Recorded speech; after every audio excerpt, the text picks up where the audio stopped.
This is Wildcat Country. Larson tipped it. Love has it. Lewis slams it, and Arizona wins it. The inside scoop on the Arizona Wildcats. It's Gunnar Maldonado. He's got blockers. Touchdown, Arizona. Ladies and gentlemen, it's time to bear down.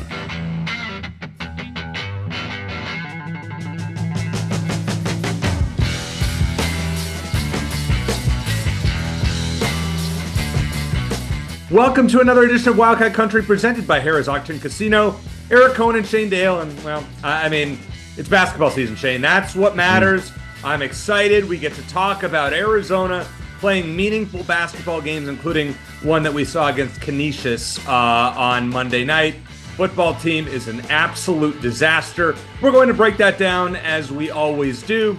We're going to have ace reporter Bruce Pasco from the Arizona Daily Star join us. And then you and I will make some picks in the final segment. But let's start on a happy note, Shane. Let's start with Shane's standouts. Well, now that the election day anxiety is behind us, now Arizona basketball anxiety is fully upon us. And I think we all appreciate that.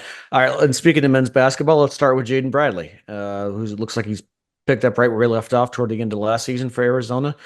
15 points, 4 rebounds, 4 assists, 4 steals, and no turnovers in Arizona's season opening win over Canisius. Oh, by the way, you told me that you were happy with that last Canisius basket because it might have pocketed you a little bit of money there. I mean, in a parlay, I happened to have over 156, and Arizona stopped scoring, and somehow the game got put over. So I was not going to complain. So whoever that guy was on Canisius, you're my standout of the week. If you took the over but didn't take Arizona with the points, you were happy because I think the spread was like 34.5 or something like that. But anyway, they won by 29. Yeah, they went only 29. Yeah, a bunch of slackers. But anyway, Jaden Bradley, look, his shot continues to improve too. He shot 39% from the field his freshman year at Alabama, 46% last year, and he started off this year 7-10 from the field. So great start for Jaden and an easy win for Arizona to open the season. It will not remain easy, but so far so good. Women's basketball, Brea Cunningham had a double-double, 10 points and 10 rebounds in just 19 minutes in Arizona's season opening win over UT Arlington, which took place at McKale right before the men's game did. She also had a pair of blocks, so the women's team's off to a 1-0 start as well. Volleyball, been tough sledding for the volleyball team in Big 12 play, but they do have a freshman star. Avery Scoggins was named Big 12 Freshman of the Week for the 3rd time this season. A couple good performances against Utah and BYU, albeit in losing efforts. She's been awesome. She's got a bright future at Arizona, and hopefully the volleyball team does as well. And finally, I want to give a shout out to Coach Becca Moros and the soccer team. They won 11 games this year, which is their first double-digit win season in 5 years. They went 6-4-1 in the Big 12, their most conference wins in 7 years, a good introduction to the Big 12. They don't seem likely. I'm not as up to with NCAA soccer or RPI as I am with some other sports, but they don't seem likely to make the NCAA tournament based on their RPI. Regardless, a season to be proud of in their first year in the Big 12. So congrats to Coach Moros and the soccer team on a fantastic year. All right, it is time for Buy or Sell, presented by our friends at Ice Shaker. Go to iceshaker.com. Use promo code Wildcat Country, capital W, capital C. Get $5 off, and make sure to fill out that post-purchase survey and mention Wildcat Country. All right, Shane, we've waffled on this over and over. I mean, I know we're beating a dead horse, but we got to talk about it. It was 56-12 against UCF, a team that had lost 5 in a row. Number one, Shane, after watching things spiral, it's clear that Brent Brennan is not the long-term answer at Arizona, as most fans that I've seen on social media and message boards would say. Yeah, well, first of all, I think if you're like me, Eric, or like a lot of Wildcat fans, or like if they're like me, they would have been surprised if UCF did not convert that Hail Mary before halftime. The way things are going for this team, right. Yeah. It was just kind of like, that looks about right. And that lethargy is definitely worse than anger, but it's obvious that something needs to change. Is he? I was thinking, Eric, comparing this year to some of the other just bad seasons for Arizona football. You think back to Rich Rodriguez in 2016, that when everything went wrong except for the win against ASU at the end of the season. 2011, kind of the same thing, except for the win against ASU at the end of the season. And then the 0-5 year and the COVID year. And then Jed Fish starting 1-11. I think that the only comparable one is probably the 2020 year, because even though it was a shortened season, because I think everyone had felt like all hope was lost at that point. With Yeah. Jetfish, it was year one. You're at the beginning of a rebuild. You get it. 2016, there were a ton of injuries. A lot went wrong. Obviously, Zach Hemmel's death before the season began. It just had season just had a really bad feel to it. Yeah. 2011, you had a coaching change halfway through. This year, the expectations versus the on-field performance. I can't think of a year off the top of my head where there was a bigger gap between the two. So I've said what I said about Brent Brennan. You have two options. You could see it out. He's done a good job recruiting and see if things turn around in year two, or you could try to cobble together buyout money and start all over again, which I do think is more likely with DRF as AD versus Dave Hickey, because she didn't hire Brent Brennan. Maybe she's going to look to make a splash. She's a good fundraiser, and maybe she'll be able to cobble together the buyout money. I still am not at the point where it's obvious that he's not the right guy. With every game that happens, yes, I'm thinking the same way Arizona fans are like, crap, this just keeps getting worse. I know they've got injuries, but it doesn't look good. I'm certainly far less confident in him than I was at the beginning of the season, and even 3 or 4 weeks ago. Do I think he can still turn it around by making some adjustments and bringing in some good players? Yes, and maybe that's just me being stubborn. So I don't think it's obvious, but I think I'm certainly on the side of I'm definitely not as optimistic about this, not even close as I was at the beginning of the season or even a month ago. This is a tough one, Shane. Yeah. We like Brent Brennan, Yeah. but this is a disaster. Yeah, it is. I mean, and it just keeps getting worse. And Yeah. there is no light at the end of the tunnel. Now, I understand, we can beat a dead horse like we generally do on this show and go over it. And most people, want him gone. I think here's the deal. At this point, if DRF can raise the money, conceivably, and she thinks she can get a home run hire, because you do this, you're not hire you got 3 to 4 years with a new coach, and you're living with it. Yeah, and it's not just the buyout, but you got to pay a new coach too.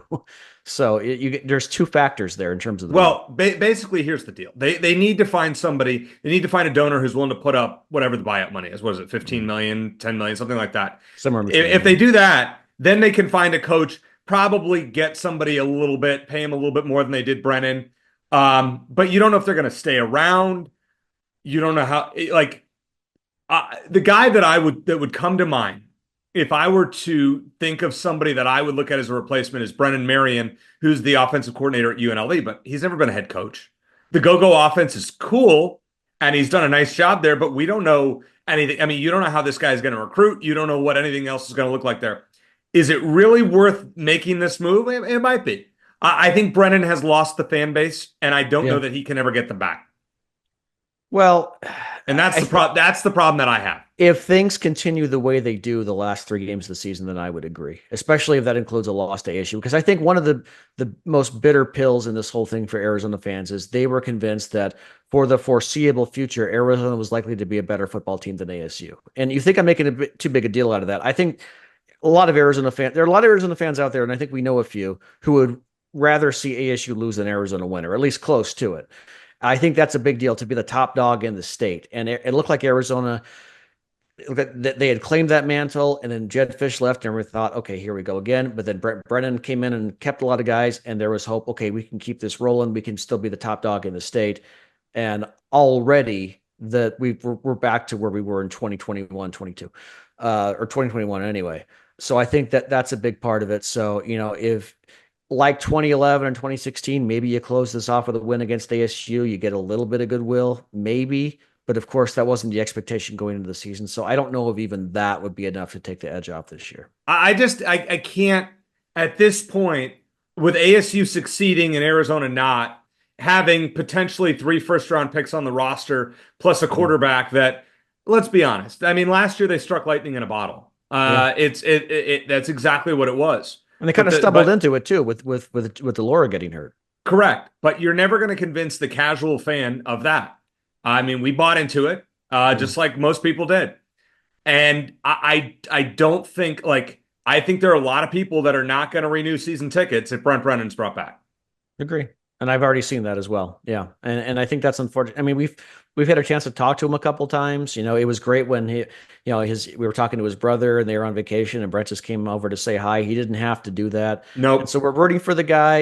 I love the history. He did a great job at San Jose State. You can look at the record all you want. He did a great job there, all things considered. I will die on that hill. But the question is this too big for him? Is he in over his head? Unfortunately, he has not answered those questions, or maybe unfortunately he has. And so I'm with fans as far as the frustration, as far as is it the obvious thing to go another direction? I think be a little careful what you wish for, but yeah, certainly he has lost the fan base, and like we've talked about, apathy is a lot worse than anger and frustration. Yeah. Unfortunate situation that continues to get worse. All right, number 2, Shane. T-Mac, Jonah, and Takario, 3 guys that could go in the first round, should all sit out the rest of 2024. There's no point in risking injury to play in essentially meaningless games. I'll sell that. I'm not a fan of that in general. I mean, look, I'm not the one who's poised to lose potentially a lot of money in the draft, but I just hate. I just on principle hate the way this is going, Eric. I hate that so many guys are sitting out bowl games, even ones that are reasonably meaningful. I'm interested to see how that shakes out in the college football playoff. I don't like that idea, and I still think that the more film that you have, the better the better chance you have of being a high draft pick. So no, I'm going to go ahead and sell that one. Yeah, I'd probably sell it as well. I think abandoning your team, especially in a rivalry game with ASU coming up, you just got to go do your thing and hope that you don't get hurt. And Arizona's not making a bowl game; they're not winning out to make a bowl game. Make ASU your last game, and the Wildcats' talent level will drop significantly without those 3 guys on the roster. And it's going to be, for all the optimism we had last year, it's the complete opposite this year. And that's why I said savor it last year, because you never know. And unfortunately, you never know. All right. Number 3, Shane, if you were me, I love going to all the games.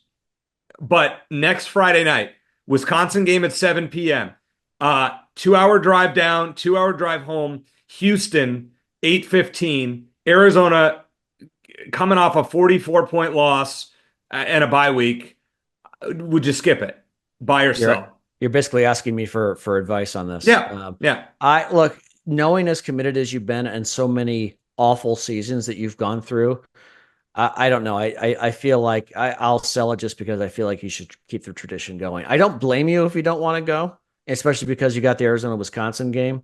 But you are, and I mean this, you are an inspiration to me because you've been to every single game outside of COVID.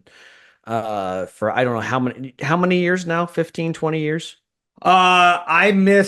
I think I went to every game in 06, missed one in 07, went to every game between 08 and 19, missed all of 20, and then missed one game in 21 because I had COVID. Outside of that, I've been every other home game. But think about that. That includes all those years that I just talked about. Yeah. In 2011, 2016, 2021. So, but this is a Friday night game. I get it. I mean, it makes it just Are you pointing looking that for me to give you a pass to not go? Is that what you're trying to do? I would say 60-40 I go right now. Okay. I'm just seeing if you had a convincing reason why I shouldn't go, you don't. Well, I could make one. I just don't want to because your loyalty and the loyalty of at least 25, 30,000 other fans, regardless of how bad or good they are, continues to inspire me. That's all.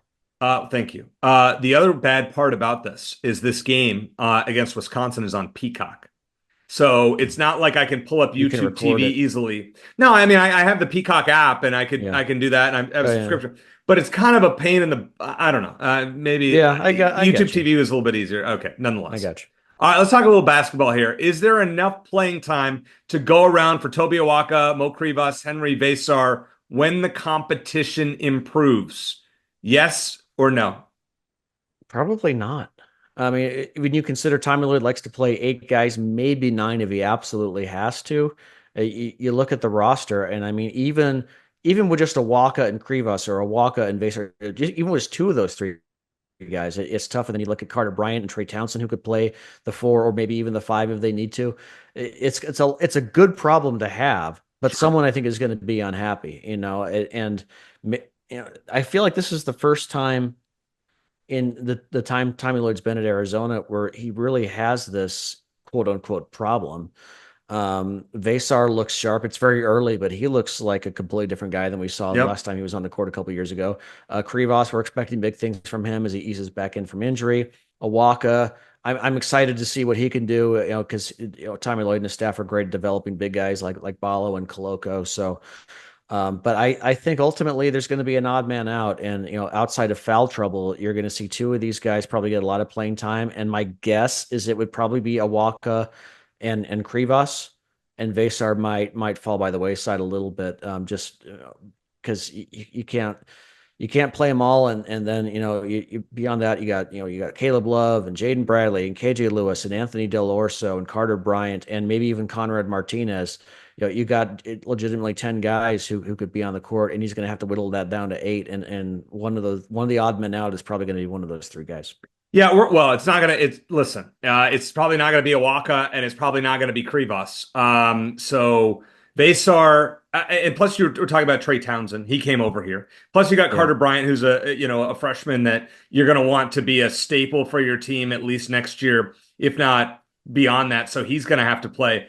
It just doesn't seem like there's a lot of minutes to go around here. And this is a good problem to have, but I think Vasar is going to be the odd man out. I know he looks a lot better. Unless Krivas takes a step back, I can't see it. All right. I'll just real quick. I'll just say I think Tommy Lloyd, he would just have to change his philosophy about playing 8, 9 if he has to. If he doesn't, then one of those guys is going to be on the bench. All right, let's talk last one here in buy or sell. It's about Conrad Martinez. Now he's gotten some playing time here. We saw him against Canisius the other night.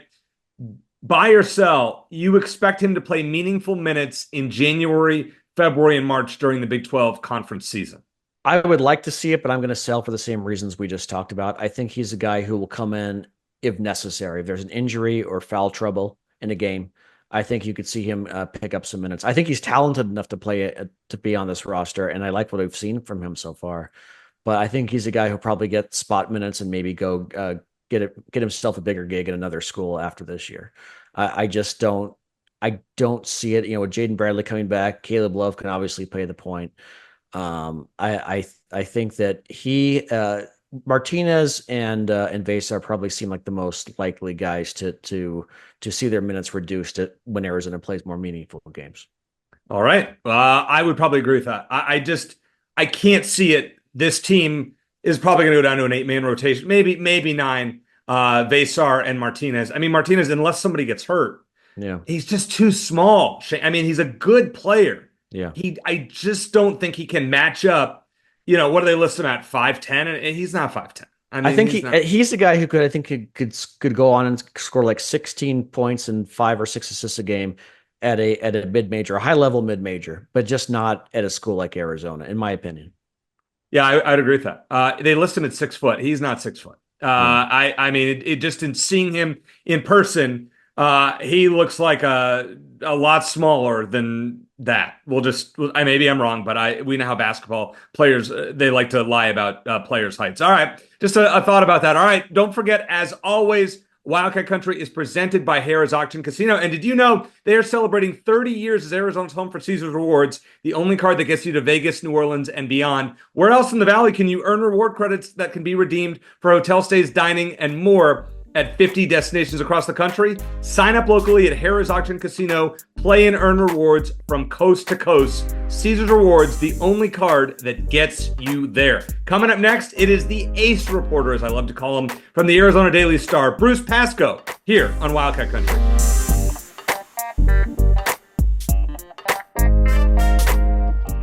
When you're on the golf course and it's 100 degrees outside, you know what's great? The ice shaker, which keeps your water cold. You heard the man. Get your custom Arizona Wildcats ice shaker now at iceshaker.com. Shane, we are pleased to welcome back our old friend Bruce Pasco from the Arizona Daily Star, the ace basketball reporter who always gets the best out of Tommy Lloyd. That's what you do. I mean, you always ask Tommy Lloyd the tough questions. All right, I'm going to ask you a tough question right off the bat, Bruce. We got to welcome you to the 2024-25 season. Thanks for having me. How good is this Arizona team relative to what we've seen the last 3 years? Just at the outset, Do you think this team should have high hopes as some of us expect? Well, there's always high hopes around here. I mean, they've had pretty good teams all 3 years with Tommy Lloyd.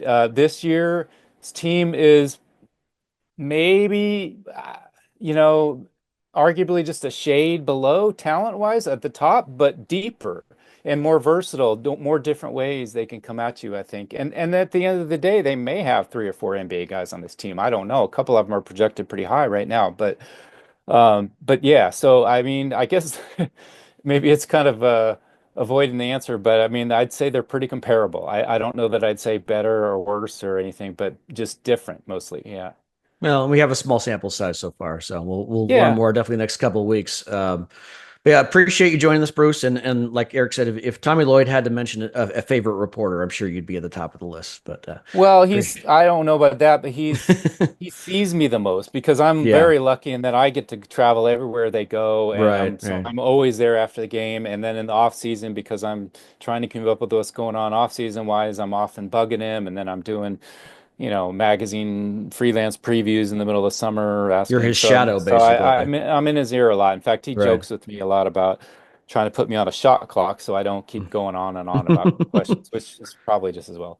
I'm glad you guys have a good relationship though. But so first year in the Big Yeah. 12 for Arizona, they're picked to finish fifth in the conference, which I feel like isn't in any way disrespectful. I mean, they're ranked 10th in the country, but Yeah. of course in the Pac-12 that means like almost an automatic number one preseason Right. ranking in the conference. Is there sort of a different feel, do you feel like, for the team going forward? Just like knowing they're not like the big, the top dog automatically in the conference this year, they're going to have to earn it a little bit more.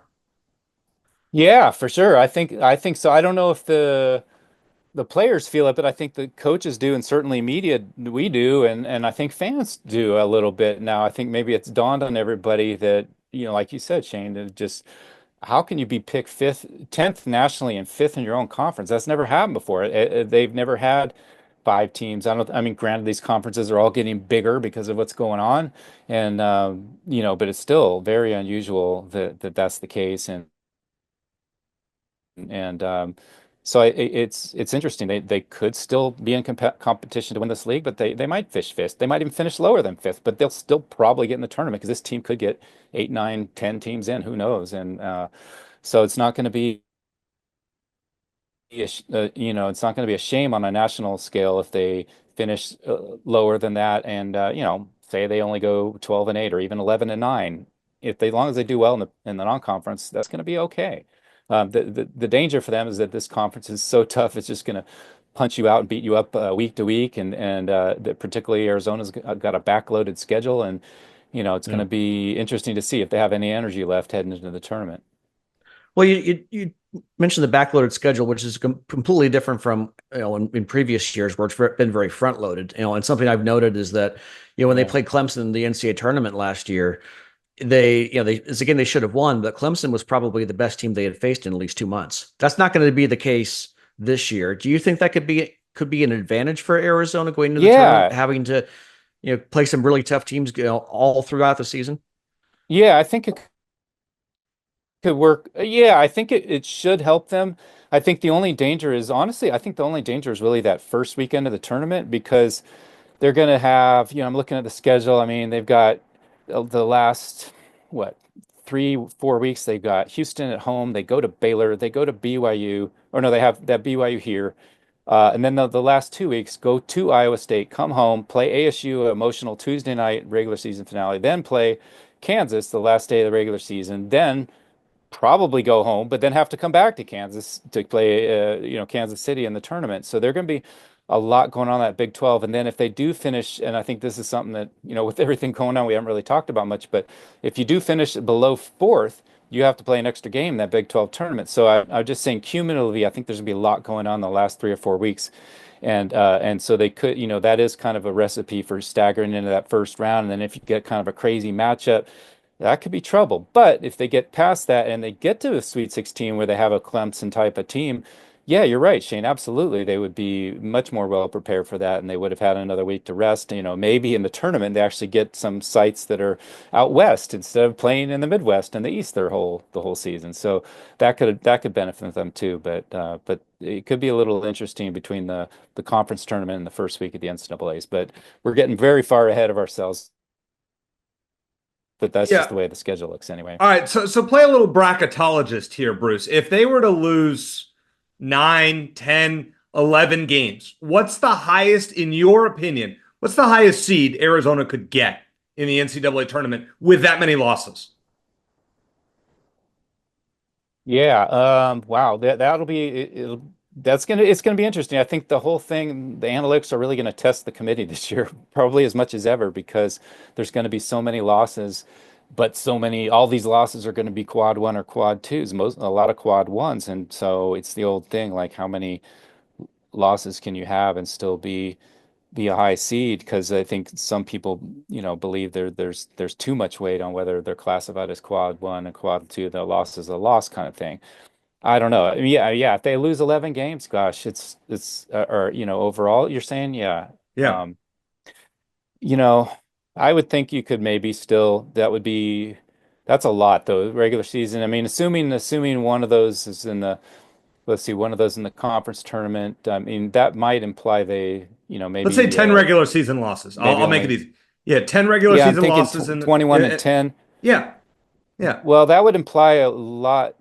You know, That's hard to say off the top of my head without breaking down conference and non-conference, but they'd have to go through the non-conference pretty good here, and they might. I think this team usually comes out of the gate. Wouldn't be surprised to see them beat Wisconsin, maybe even beat Duke at home. And then we'll see about the battle for Atlantis, and then UCLA is in Phoenix, so they could probably win that. And if they go down to 20, I mean, I'm thinking that might suggest maybe they're only going 11 and 9 in the conference or something like that. So Yeah. yeah, I could still see maybe a 4, maybe a 5 seed, something like that. That's still pretty advantageous in a lot of ways, but I wouldn't think much higher than that, certainly. All right. Yeah. I mean, my goal for Arizona this year is a 3 seed. I think if they were to get That could still that, happen. yeah, Sure. and I think Yeah, because that would be the high end. yeah, because then you would play a 6 seed in the 6-11 in the second round, and then potentially a 2 seed in the Sweet 16. I'd rather do that than play a 1 seed. Just my take on that. The depth. Yeah. I almost think they have too much depth right now. Too many playable guys. And that sounds ridiculous to say, but how the heck is Tommy Lloyd, a guy that's used to 7, maybe 8, an 8-man rotation, playing 10 guys? I just what's going to Yeah. shake out there in your opinion? Yeah, well, I mean, it was interesting where I was kind of chatting with him a little bit after the press conference the other day, and he said, because I was asking him going forward about Old Dominion, and he's like, I got to get these lineups, we can't have all this variability. He's already thinking he's got to narrow it down a little bit because this, usually have 3, 4, 5 games to kind of warm up and test things out, but they only have 2 this year, and then they're going to at Wisconsin hosting Duke. So I think they need to get a tentative rotation together. But on the other hand, I think he's really interested in trying out, he tried out some things defensively with his kind of trapping press there. He has a little more depth and athleticism to do that. But all these things are going on at the same time. You've got as Conrad Martinez going to be in the rotation. He's the ninth guy. Where do you put Henry Vasar? It looked like he was the ninth guy. Maybe he's the sixth guy now. How do all these pieces fit? And so that's a challenge. But I think you're right, Eric. I think at the end of the day, he's a 7, 8 man guy. I think ultimately this team settles on 8, and then maybe Martinez in spots. Maybe if Jaden Bradley gets some early foul troubles, he becomes a guy who comes in there just because he has to. And I think they feel comfortable enough with him that they can trust him in those situations. And then we'll see how some of the other do any of the other does like Del Orso become a kind of a spot player that works in certain matchups where he can get a shot off. I don't know. I mean, it seemed coming in he was done like maybe a 6th, 7th man. I don't know where he's going to fall. There's some questions about that, and where do you put in Carter Bryant? I mean, he could be certainly he's the arguably got the most upside of anybody on this team, but where does he fit in right now as a freshman who hasn't really been through a whole lot? So there's a lot going on. I think the one thing we do know is, who the top certainly the starters, the top 6 or 7 guys, and then it's a little bit of a wait and see on the rest of that, and it's going to be an ongoing process. I kind of think that he will kind of narrow it down tentatively heading into Wisconsin and Duke and Atlantis, and then maybe in December still kind of tweaks a little bit, and they've got some kind of games where they could do that heading into the Big 12. What I was just thinking, Bruce, when you mentioned Del Orso's being a kind of a spot guy, you remember a guy named Zane Johnson about 15 Yeah, years ago who would just come in, he'd knock yeah, down a couple threes and he'd go terrible. back to the bench.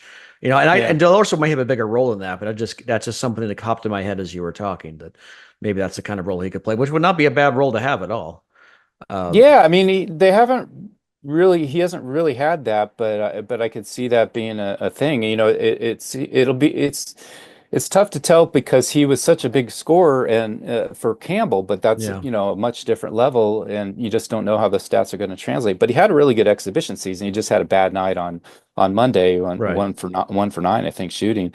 Um, but yeah, you're right. It is a little bit reminiscent of Johnson. Johnson got caught in that whole coaching transition thing, and I think he was Sure. out, and then he went to Hawaii and he played a couple of nice years for Hawaii. So, um, but maybe he can become something here. I mean, they certainly like him personality wise, and the way his game maybe can work, but it's just gonna remain to be Yeah. seen, I think, how it Let, fits.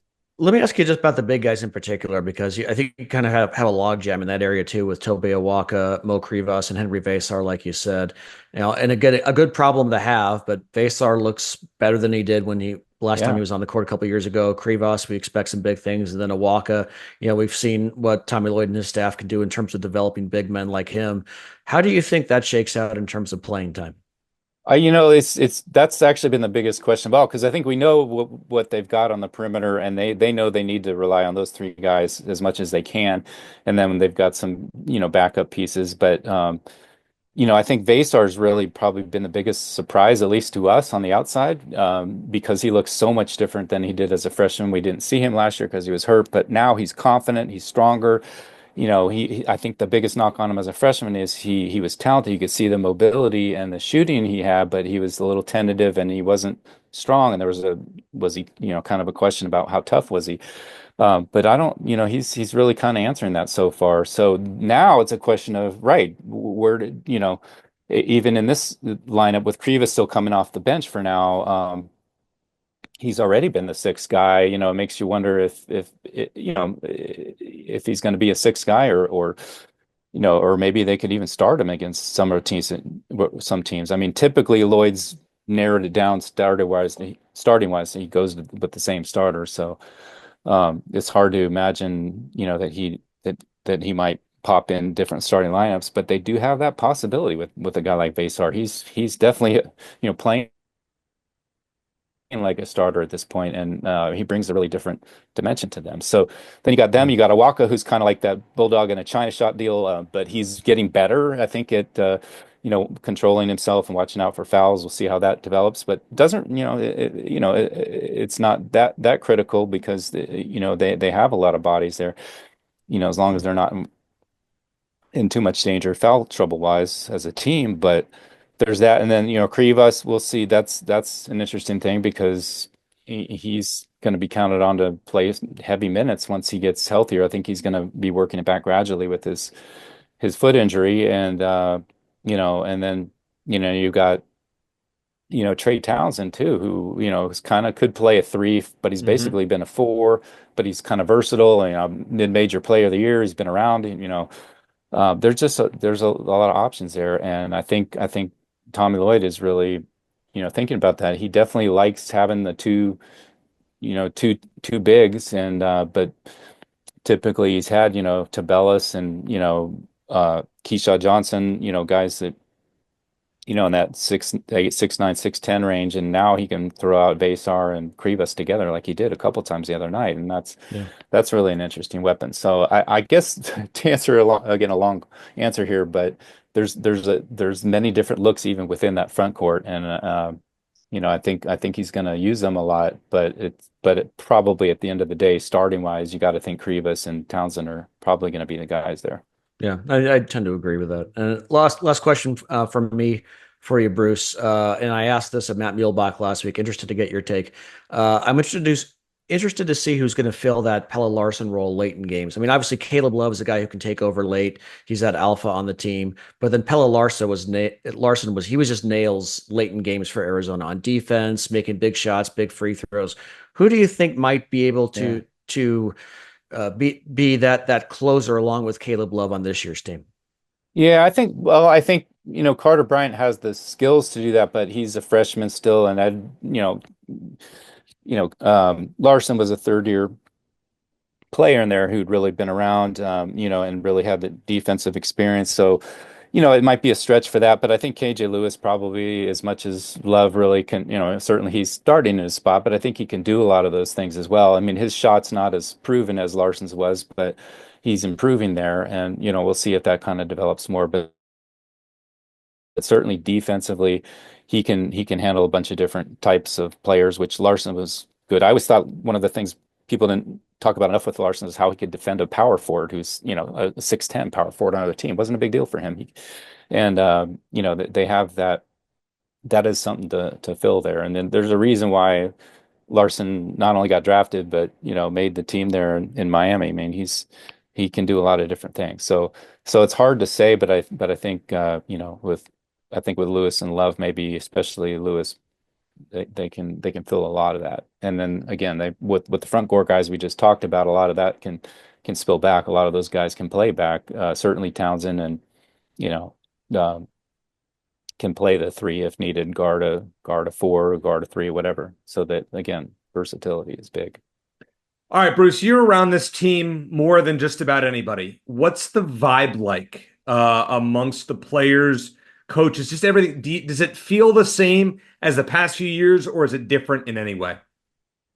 That's a good question, Eric. I mean, I would say at this point, honestly, I have been around as much as anybody, but in the preseason, we don't really get that much of a look. We got to go to one half-hour glance of a practice, and then there was the 3 exhibitions counting the red, blue, and this, and that's been it. And then I talked to a couple of the guys at the Big 12 Media Day in Kansas City. They were the same. They were confident. I think the one thing I get out of them, at least the 3 veteran perimeter guys, it is different. There is really, even though this team is really talented and has some good pieces, they lost some pretty.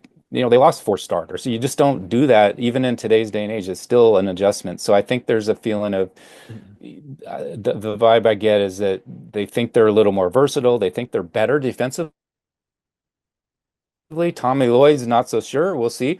That's tough because they were pretty good defensively last year. But I think it's just a little bit more of what do you call it, like a assembly process going on here right now that there wasn't last year. Was more of, things were more in place right now. People knew their roles, so it's a little bit different that way. But on the other hand, you could argue this team may have a little more upside because of that versatility and depth and talent that might develop. I mean, maybe you get to the end of the year and Carter Bryant starts looking like an all Big 12 player. That could happen. Maybe Vasar is a starter. That could happen. A lot of things. I think it's just a lot of things are kind of developing up in the air that make this team interesting, but also at the same time a little bit cautious right now. Bruce, always good catching up with you. I said the other week, Shane, that this was for the football team. It's going to be a roller coaster. No, it's pretty much been straight down.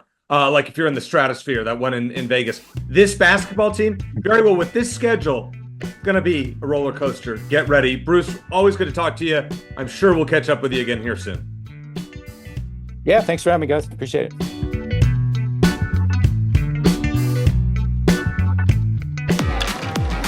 Discover more Play for All at Harrah's Auction Casino. Hi, folks. Here are your drinks. Where having fun means racking up reward credits with the Caesars Rewards loyalty program that can be redeemed for food, free play, hotel stays, and more. Not only here in the city of Maricopa, but also at more than 50 Caesars properties coast to coast. From Harrah's Las Vegas to Caesars Palace in Atlantic City. What are you waiting for? Play for all at Harrah's Auction Casino, the official sponsor of Play. Thanks to Bruce Pasco for joining us. Always great to catch up with him. Shane, it's just you and me to do some picks this week. We're doing all football, and then we'll start to get some basketball picks in there. We're not picking Arizona Old Dominion on Saturday. I think we already know what's going to happen. But we'll pick Wisconsin, Duke, and beyond from there. Let's talk college football. No expert picker this week. You and I both had 7 of a possible 9 points last week. Matt Moreno, not so good. 1 point out of a potential 9. I have 50. You have 46. The expert or the guests have 40, so we're leaving them out this week. Give me your upset special, Shane. Let's see if you can gain some ground on me. Get 1 point for this if they cover and 1 point if they win outright. All right, well, first of all, I think I should get an honorary point for calling 49 out of 50 states correctly in the presidential election. But you can maybe we'll use that as a tiebreaker if you and I are tied at the end of the season. But anyway. Fair enough. Okay. Yeah. All right. That's my political rant, and I'm going to leave it at that. Upset special. I'm a Vanderbilt believer at this point, Eric, and I'm a little surprised they're an underdog at home against South Carolina, despite South Carolina beating A&M last week. I'm going to take Vandy to win outright, despite being last I saw a 3.5 point underdog at home to the Gamecocks. All right, I like that, and I almost took that, but I'm going to go with UAB getting 6.5 at home against UConn. UConn has not played a road game since September 14th. UAB is not very good. They have John Kitna's son used to play high school football in the Valley. Jalen Kitna had some legal issues, but has found a home at UAB. Had 6 touchdowns last week, and they beat Tulsa by something like 38. So I think they find a way to beat UConn outright. So I'm going with that as a 6.5 point underdog. How about Georgia? 2.5 point favorite at Ole Miss. If the Rebels lose, I think they're out of the college football playoff. So this is a must win for them. Which way are you leaning? Yeah, I'm gonna go with Georgia. I think we have a good idea of what the tiers are sort of in the SEC now, despite the records. And I think Georgia, regardless of its struggles against Florida, is in a tier ahead of probably Ole Miss, LSU, and probably Texas A&M as well. I'm going to take Georgia's defense. I like them to slow down Jackson Dart enough to get the win on the road. I am going with Ole Miss. I think this is desperate times call for desperate measures here. Not a healthy pick because Georgia just doesn't lose to anybody that's not named Alabama usually.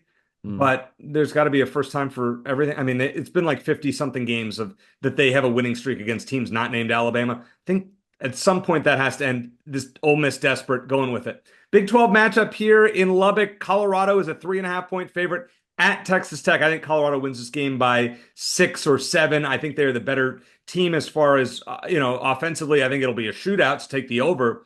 Texas Tech too inconsistent. I mean, 1 week they lose at home to Baylor, and the next week they go and they end Iowa State's undefeated season. So who knows? So I am going with Colorado minus 3.5. How about you, Shane? Yeah, I'd love to see Texas Tech humble Colorado, but I don't think it's going to happen. I'm with you. I think their win at Iowa State was more of a product of the Cyclones finally coming down to earth versus Texas Tech being a real Big 12 contender. So I'm going to take another road team here and go with the Buffs. All right, I'm going to throw in a bonus game just to see where you're at here. Iowa State, we just talked about them. They are playing at Arrowhead Stadium against Kansas. They are a 3-point favorite coming off the loss. Kansas is 2-6. Now they're playing better. They almost beat Kansas State a couple weeks ago. Last time out. Beat a lot of teams. Yeah. I am going with Iowa State here, but I feel like this might be a trap line as a 2.5 point favorite. Which way are you leaning? I kind of agree with you. I mean, Kansas has lost. They've blown how many games in the fourth quarter now? Like 5 or 6. It's kind of gotten ridiculous levels. Eventually, they're going to break through. You put me on the spot here. Yeah, I'll go KU to go ahead and cover that one. So you're picking Kansas. Kansas is the upset. Yeah, plus 3. All right. Yep. All right, I'm going Iowa State here. All right, here we go. Alabama, 3-point favorite at LSU. This is a de facto elimination game in the college football playoff. Who you got? I think Alabama sorted things out in their shutout win over Missouri, and they're coming off a bye. Again, I think LSU is in that second tier of SEC football. I think Alabama is probably the last team in that upper tier with Georgia, Texas, and maybe Tennessee. So against my better judgment, I'm going to take another road underdog, and I'm going to go with the Tide to roll in Death Valley. I am going. The underdogs in the SEC are winning or are covering at like some ungodly number above 60%, 70%, something like that. I'm going LSU to win this game outright against Alabama. This is not Nick Saban's Alabama. And by the way, I got a good stat for you. The last 4 Alabama coaches in their first game against LSU, all losses. The last Alabama coach to beat LSU in their first matchup, Gene Stallings, former I was going to guess Gene Stallings, former Cardinal. Yep, absolutely. 1990. All right, Washington at Penn State. Penn State, that close loss to Ohio State last week, they're giving 13.5 points at home to Jed Fish's Washington team who beat USC last week. Where do you stand? Yeah, I'm going to pick the home team here for a change. Penn State is probably the simplest team in college football to pick right now. None of them are really simple, but Penn State kind of is. They lose to great teams. They handle good to average teams pretty easily, especially at home. Washington had an impressive win against USC, but that's also because the Trojans just aren't very good. I'm going to take Penn State to cover against Jed's team. Fair enough. I am going Penn State as well. I think they win this game by 17 or so. Washington needs one more win to make a bowl game. We'll see if they can get it done. It's not going to be this week. How about the Holy War, Shane? BYU 4-point favorite at Utah. Which way do you stand here? BYU undefeated. Can they keep it going against a team that has lost 4 straight? How off were our predictions before the season? It's hard to believe BYU is a road favorite against Utah, but here we are, and I think it's justified. Although you'd think the line might even be bigger given Utah struggles. I have a hunch the Utes are going to break out of their funk and maybe win this game. They are coming off a bye, but so is BYU. I can't pull the trigger on Utah though, just based on what we've seen so far. Give me BYU to sneak a cover in because I think this game's going to come down to the wire. But BYU is obviously the better team at the moment. I think BYU wins this game by about a touchdown. Utah is broken, and I don't think they're going to like Arizona. And Arizona broke them. Yeah, and then Arizona's been broken ever since. Yeah. Last game of the week, no Arizona this week. I guess maybe that's a good thing. UCF is a 3-point underdog at ASU, but the key is here, Cam Scatabo is out or is doubtful for this game for the Sun Devils. That's why they're only giving 3 points. Can they defend their home turf? I'm going to say yes. I think ASU's just having one of those years. I would love to pick against them, Shane. I'm going with them, though, to beat UCF. I don't think UCF's that good. I agree with you. Both teams' confidence right now is sky high, I'm sure, but I think as most Arizona fans would probably agree, I think UCF's is a bit of a fool's gold simply because Arizona is just that bad right now. ASU's at home. No one's kind of been able to figure out this team. For the most part, they find ways to cobble together wins, despite not having that much talent. I think without Scatabo, that's huge because I think he means as much to ASU as T-Mac does to Arizona. But I think ASU finds a way to cover at home, and they will continue to send Wildcat fans down the spiral of depression. I mean, last year we had it all working for us, Shane, and this year just the opposite. I've said, life has a way of evening itself out. As I tend to believe, this is painful for Arizona fans. It is. But like I said, basketball season, it's here, and our hopes are high. And then it's butt clenching season in March, but it's going to be a fun ride. For all the March Madness disappointment that we've had over the last few years, maybe this is the year that this team goes in as a 4 or 5 seed, as Bruce said, and then makes a run past the Sweet 16. Yeah. And like I said, I love the tougher schedule. I know you've got some interpretation about it, and I understand, but I always go back to 97. Arizona finished tied for 4th in a 10-team conference. They were still a 4 seed because the Pac-10 was that good, and they won the whole thing. So not saying it's going to happen. You have one bad game, one bad half, and you're done the NCAA tournament. But I like the fact that put it this way, Arizona's not going to get bored this year. I think that's maybe been a problem on and off the last several years. Not going to be a problem this time around. They're going to be challenged every single week, every single road trip, and I think that's going to toughen them up come March. Let us hope. All right. I want to thank Bruce Pasco for joining us. Always fun doing shows with you, Shane. So for Shane Dale, I am Eric Cohen. Thanks for listening. And as always, bear down.